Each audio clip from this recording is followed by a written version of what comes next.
ಕಾವೇರಿ ನೀರಿನ ಪೈಪ್ ಕಟ್ಟಾಗಿ ಅಪಾರ ಪ್ರಮಾಣದ ನೀರು ಪೋಲಾಗಿರುವಂತಹ ಘಟನೆ ನಡೆದಿದೆ.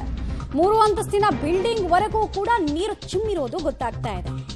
ಮನೆಗಳಿಗೆ ನೀರು ನುಗ್ಗಿದೆ, ಕಾರಿನ ಗಾಜು ಪೀಸ್ ಆಗಿದೆ ನೀರಿನ ಪ್ರೆಷರ್ಗೆ. ನಿನ್ನೆ ರಾತ್ರಿ 12 ಗಂಟೆ ಸುಮಾರಿಗೆ ಈ ಘಟನೆ ನಡೆದಿದೆ.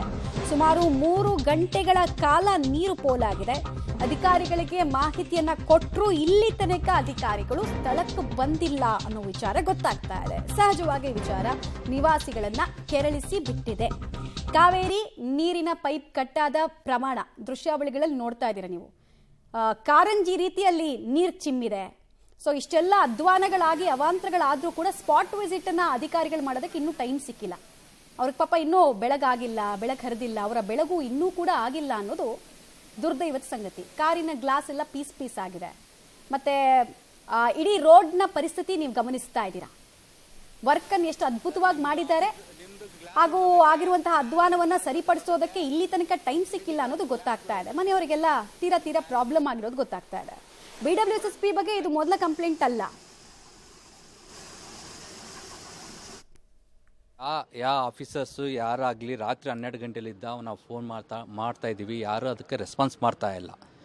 ನಮ್ಮ ಆಫೀಸ್ಗೆ ಎಷ್ಟು ಅನಾಹುತ ಆಗಿದೆ ಅಂದರೆ ಅದು ನೋಡೋಕೆ ಒಬ್ಬರಾದರೂ ಬರಬೇಕಾಗಿತ್ತು. ಅಧಿಕಾರಿಗಳು ಬಂದು ನೋಡಿದರೆ ನಮಗೇನನ್ನ ಇದು ಆಗ್ತಾ ಇತ್ತು. ಬಟ್ ಇಷ್ಟುವರೆಗೆ ಆದರೂ 12 ತಾಸು ಆಯಿತು, ಒಬ್ಬರು ಆಗಲಿ ನಮ್ಮ ಆಫೀಸ್ಗೆ ಭೇಟಿ ಆಗಿಲ್ಲ. ಮತ್ತು ಇದು ಆಗಿದ್ದಕ್ಕೆ, ಅನಾಹುತ ಆಗಿದ್ದಕ್ಕೆ ಯಾರೂ ಒಂದು ಬಂದು ಇಲ್ಲಿ ನೋಡ್ತಾ ಇಲ್ಲ.